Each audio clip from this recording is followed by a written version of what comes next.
Bismillah ar-Rahman ar-Rahim. Assalamu alaikum. Welcome back. It is exactly 8:46 a.m. This is News and Views with me, Julie Ali, right here on Salam Media. We're now going to be talking with Haji Hanif Manju. And I'm looking at his profile. Alhamdulillah, I see he's been a very staunch activist regarding a whole host of issues from a very tender age. He was very active in the anti-apartheid movement. He rubbed shoulders with the who's who of the ANC and politics way back in the dark days of apartheid. And now he continues to make his voice heard regarding the oppression of obviously the genocide in Palestine. And we all are aware of the recent happenings regarding the Discovery Summit that was held in the Western Cape last week. And to add insult to injury, we had a mother of a member of the IDF that attended this summit as well. And she very brazenly walked out to get a protester removed from this summit. But there are a whole host of other side issues that are going to play out as well. But let's bring in Haji Hanif Manju. And what I find of interest is that he says he's a descendant from the Chief Adam Cockline, and also a member of the Royal Krikwa House. And he, of course, is going to share some of that background with us before we start talking about the matter at hand. Assalamu alaikum to you, Haji. Welcome to the program. I do appreciate your valuable time and your insights that you will be sharing with us on the show. Wa alaikum salam and salam alaikum to everyone. Maaf, I do have a bit of a hearing impairment, but so far so good. Wonderful. Right, let's start off at the basics. So let's start off with 1652. You all must have heard about the book The Lie of 1652 by Patrick Tariq Millet. Well, I've also been involved in a lot of research regarding the Khoisan history, or our South African early history, ancestral. Yes, I am a descendant of Greek war chief Adam Koch. I'm one of amongst the elders, amongst the Khoisan movement. And I just want to point out about this genocide, this thing where the Zionists have such a free hand in our country. First of all, we were in the struggle. I've been in the struggle with Fatima Mir, Sam Kikina, and late Farooq R.Y. Khan since about 1958 when I joined the ANC Youth Brigade. We stood for all South Africans, black, white, and brown, across race, across religion, across politics, and across any other constraints. We dreamt of a free democratic South Africa for all in terms of the Freedom Charter, which was signed in by Chief Albert Luthuli. As far as Chief Albert Luthuli is concerned, I grew up under him. I was mentored by him. I drove him home after meetings. And I'm the one who announced to the world the day he met with a tragic accident in Crowdville. That, in fact, today the Hawks are coming to interview me again, Hawks of the NPA, regarding the upcoming opening of the case as to whether he was murdered or whether it was genuinely accidental. Well, that's another matter. The problem is that this country belongs to Khoisan, or should I say, when the colonizers first came here, they came across the Khoisan. The first resistance against land invasion was by the Khoisan chief or Shamato. For your information, he was also the first political prisoner at Robben Island, followed by Sheikh Yusuf, who came in a little later as a slave, prince, though he was a prince. And the point is that we, as Khoisan, as Africans, had melanin in us. We believed, our ancestors believed that we belong to the land, not the other way around, not that the land belonged to us. Now, these white colonizers, Calvinists came here. Did they come with a pocket, come with a handful of sand from their land, soil from their land, and come and dump it here on our soil and then claim that this country is theirs? That is the question that I'd like to pose to all our black people. Whether you're Khoisan, whether you're Zulu, whether you're Xhosa, or whether Sutu, because remember, those of you who today hurl abuse at us that oh, we Khaleds or we Khoisan had a better life with the Indians. Remember one thing, we stood together during the struggle. And also that the Khoisan, they assimilated with the local blacks. They never fought. There's no, I mean, I've done the research. There's no record of any Okay. genocide. Hanif, can I interrupt you here if you Yeah, don't mind? Because of time constraints, okay, let's just yeah, speed up the history issue because I want to go to the matter at hand. Let me okay. ask you this one important question regarding the Khoi and the San. Why has this now come to the fore, and why are colored people and the people of the land in South Africa, particularly in the Western Cape, beginning to identify themselves as the Khoi or the San? Whereas up until pretty recently, you had people identifying themselves or calling themselves colored people or Cape Malay. Right. There is a lot of controversy on this, and we are very divided. Firstly, I would say, being claiming yourself to be Khoi or Griqua, it's like a Black Friday special offer, but it's mahala. Now, there have been different, there have been groups that are for involvement with government and others that are not. At the same time, there's also been like political parties that have, should I say, sidelined us. Now, we've got a movement, the Colored Muslim Khoisan Association, where we feel as Muslim Khoisan, we have been marginalized by the same people who are claiming to have been marginalized or discriminated. That is a major problem in this country, that we are in our own little clusters and we don't want to get out of them, and we want to assert ourselves as distinct from everyone else. And that's a limiting factor to unity in South Africa as South Africans. My final question on the issue regarding lineage and heritage, etc. You refer to a certain grouping of people in our country as Muslim Khoisan, but you don't refer to them as as Indian Muslims.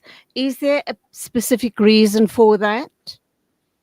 Unfortunately, the last 30 years did nothing for social cohesion. Today, despite our diversity, we know nothing about each other. And as a result, we haven't really gelled as a country. I mean, if you look at it, you go into government departments, you don't see any Indians, Khaleds, or Khoisan, or even Muslims. You go into your chain stores, whom do they employ? And even some of them are employing more, I would say, foreigners, and not being xenophobic, but I said they don't even employ the local residents around them. So that's what has contributed to this, disruption as far as social cohesion is concerned. I don't see our way forward until we have definitely committed visionary leaders. I'm going to go to the issue around that summit and Discovery Health. But let me just try and wrap up on this part of the conversation. I'm going to need an entire hour or two with you to unpack this very fascinating issue regarding the disparity or non cohesion amongst the peoples of South Africa. Do you think that going forward, colored people and the Cape Malay people should start identify themselves as either Khoi or San. What benefit would that be to them? And then let's look at how the rest of the race groups within the country are almost pigeonholed like the Indians, and then that is broken down even further: Muslims, Hindus, Indian Christians, etc. And that doesn't bode well for us as a country, does it? No, man, that's what really is the crux of the problem. I mean, earlier I mentioned that we Muslim, I would say indigenous Muslims, Khoisan, are being discriminated by Khoisan per se. Now, in George, couple years back, I assisted with that women's meeting of Khoisan. They refused a prayer in Arabic by a Muslim. And then you had a priest from Rock Church here in Joburg who started a ban halal campaign. Then you had the Khoisan chief in the Cape, a Greek one actually, who said that Muslims cannot be Khoi. I mean, come on, man. Change of my religion does not change my DNA. They must get this straight. You know, Okay, what you're saying to me now smacks of Islamophobia, and thus I have said you and I, Hanif, need a another program to discuss this yeah, in in, okay. in, de- in Let's get to detail, because it's very multifaceted and very multi-layered. So there is so much to unpack. Let's get back to the matter at hand, and let's look at the issue regarding the pro-Palestine group that were banned by Meta, the platform, the internet platform Meta, for opposing Zionism. And of course, now the pro Palestinian groups are continuing their fight on Telegram. And we kind of wondering how's this going to pan out, very especially when we're hearing very loud voices calling for a boycott of Discovery Health, and are also urging people to start rather aligning themselves or seeking membership on other medical health providers rather than Discovery. Give us the context, and let's talk about alternatives. Are they going to be a healthy, excuse the pun? Is it going to be in our best interest to move away from Discovery? At what cost to the ordinary consumer on the street would this come? And I know that in the greater scheme of things, when we talk about the genocide, we as Muslims shouldn't even consider cost as far as this matter is concerned. Over to you, Hanif. Okay, right. The first point, as far as the movement is concerned, we've got already over almost 800 members virtually within a week or two. Yes, we were suspended by Meta. We probably had a troll.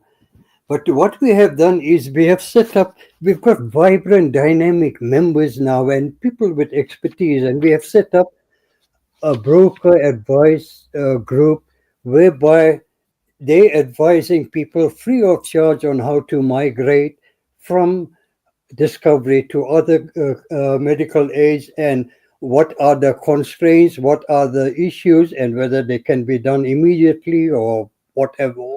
They giving really expert inside information, which we should all thank them for.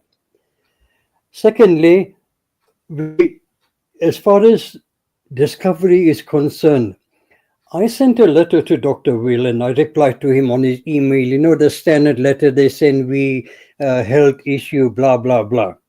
Yep. I, I posed a couple of questions to him. The brutal handling of the female protester. Who instructed? Why didn't they have a woman or a female go to her? Why was it a male?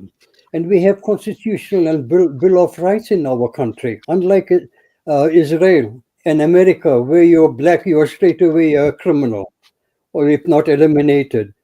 Why was a female security guard not assigned? As I said, who authorized and instructed the male security? The security guard treated her roughly, not only inside but outside the building. The lady whose daughter is in the IDF is seen calling security. Is she a South African? And what authority did she have? Now, I wanted to know from Dr. Whelan, please give me answers to this because I am a member of Discovery. And he says it's a health issue. I said, what about the Hippocratic Oath? I Mhm. mean, we need answers on that. So Okay, that's that. I have got your letter that you sent Yeah, to your WhatsApp to Dr. Whelan, he sorry, hasn't your replied. email. And I see question number 3 as well is or some of the observations that you point out is, and I thought that was brilliant, where you say that the paramedic, the woman who called security, Correct. her daughter serves in the IDF as a paramedic, and you talk about the stark hypocrisy that in Israel she's saving apartheid Israeli lives and killing and Palestinian lives are being ignored, whether they've been shot, wounded, whether a building has fallen on them, whether they've been carpet bombed, or whatever the situation might be. There's absolutely no help at all for Palestinians. In fact, all of the Palestinian hospitals have been bombed, doctors have been killed, journalists have been killed, etc. So that was one of the questions you asked as well, and a whole host more. What sort of response have you had from him? No, he sent me the same standard response, where we are blah, blah, blah, health workers and the standard thing. So I wrote back, I said, you know what, you have not answered my questions. That's about last week. And he still hasn't responded.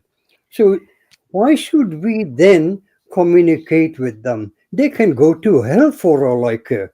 If that is their attitude, we adopt the same this thing. In fact, there was an end piece to that, which is not in that article, that one of our members suggested, why don't we communicate with Discovery and try and find some sort of resolution to it? I said, this is how some of our people are thinking. And in a way, I do agree with it because during the struggle, when I heard that Madiba was busy negotiating, I had an article in the Citizen either to confront or conciliate, confrontation or conciliation. And I said, Mhm. yes, prepared to have some sort of conciliation. But that's the response he's given us. No response, no reply. The other thing that concerns me, Hanif, you may have picked it up, I haven't up to now, is none of the political parties have commented on this incident.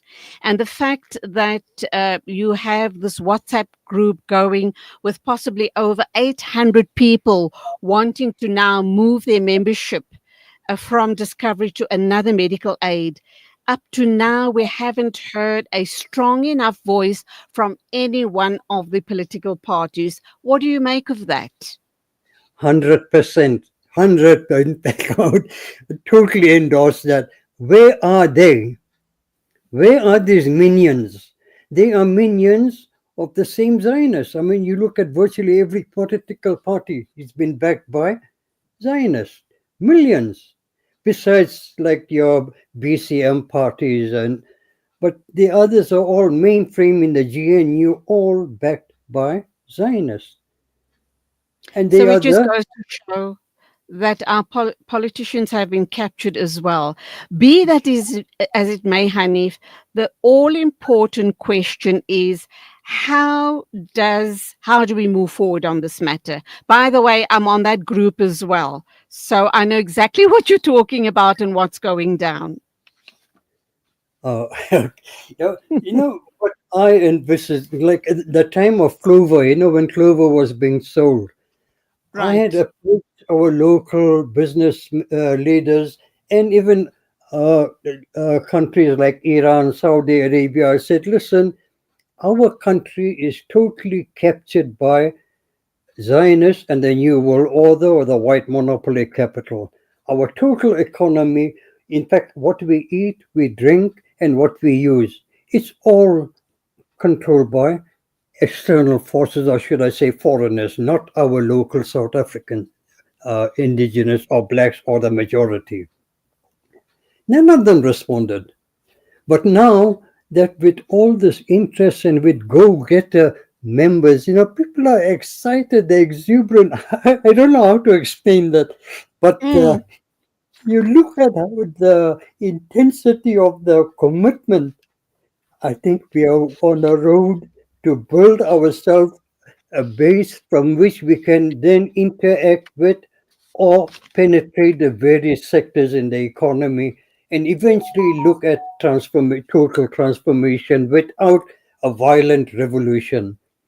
And I think okay, in that we might have, yeah, okay. I want to wrap up by saying that it's such a coincidence, and one wonders about the timing regarding this boycott action against Discovery Health, because in the recent past, Dr. Faisal Suleiman from SAMNet was already calling for the Muslim community to band together and start up all our very own, very strong institutions, our own medical aids, our own advocacy groups, our own media houses. We do have them, but we need to converge because we have little media houses all around the country. But imagine if we merged as one force. We would be a force to be reckoned with. And he put this out a little while ago, and shortly thereafter, we're now sitting with this situation with Discovery. The all important question is yes, the young people, the young Muslims, and other in our community are now fired up and they are wanting change. Do you think it will happen? How soon will it happen? And how do we support this move to go forward? Or do you believe there is still room for discussion with Discovery Health? And what should that look like? All right. The problem is not just discovery, it's the total onslaught on our country by Zionism, first of all. And second, behind them, you got the New World Order and the rest of it. But Absolutely. I would say that, we need role models, we need visionary leaders, we need leaders who can articulate, who can mobilize, who can inspire our youth. I was with Comrade Hani before he was assassinated, and gave him a document on launching our own black national change, to start off with. And we were going to have a workshop on that, but you know the history of what happened to him. Of course. No, we can do that. We can start. We've got a whole lot of, should I say, if you want to say Indian or Muslim uh, businesses that are major businesses. You got Africa Cash and Carry, you got Devlin, you got a whole lot of, in what you call it, a whole lot of supermarkets in Durban, Indian owned. Why can't they all get together? Why can't they come under one banner? As far as SAMNet is concerned, I'm also linked with them. I have had discussions over the years with them.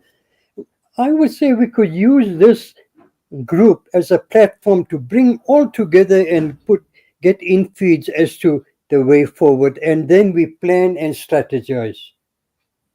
Okay, that's where we have to end it, Hanif. And this is not the last of our discussion right here on Salam Media. I suppose as the days go by, we will be hearing more calls for the boycott of Discovery Health, and we will have more discussions. But the one question you haven't answered is there still room for negotiation with Discovery, and what should that look like? I do know what you have said is that it seems that our country has been probably captured by the Zionists. Let's not forget our Jewish friends. We have very many Jewish friends who are pro Palestine. And we do know that we have friends in those groupings as well. We are not being anti Semitic at all.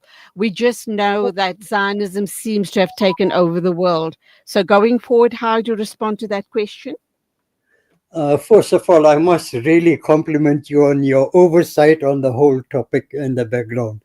Well Alhamdulillah. done. probing questions also.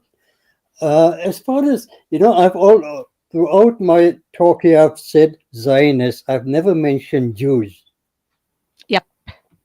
I agree with you that there are Jews. Just as much as in our Muslim community, we have these various groups. They also got this. But the Jews that we knew from 1652 are totally different to what the Zionists that we're seeing today, who are totally fake. I mean, they're Ashkenazis and from Eastern Europe.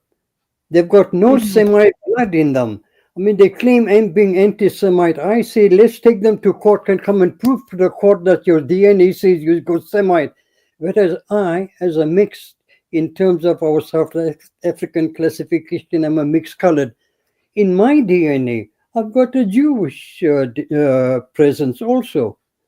So then I tracked my history, family history. We come from Levant Semites in Syria and Palestine. So now how can I be anti-Semite as a Semite? And how can those Jews, most of them who are Semites, be anti-Semite? But these Ashkenazis can be. Okay. Last question. Keep it short and sharp. Is there still negotiation with Discovery Health, or is that door closed forever? I think the back door is closed because many have already removed themselves or resigned from Discovery. Hanif, mind you, it's been an absolute pleasure talking with you. Just one second, Sister Julie. We already started working on launching an Islamic medical aid. I believe there was one in Roshni, and our experts are busy discussing that.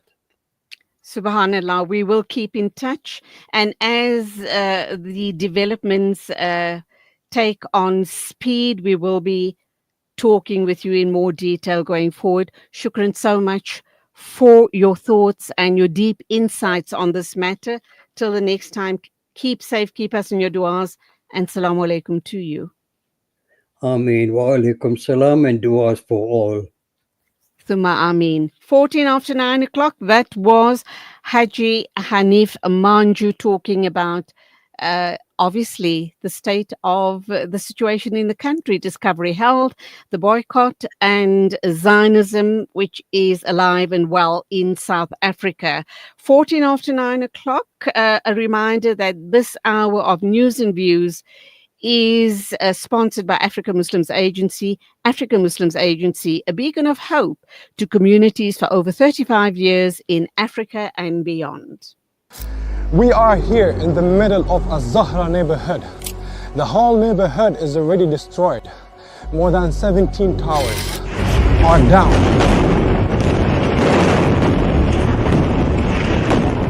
Here, as you can see, the firefighters trying their best to help. The people are still under the rubble. A lot of the people. Join Hamza on his exclusive South African tour as he shares his personal experiences, never before seen footage, and powerful insights on the ongoing genocide in Gaza.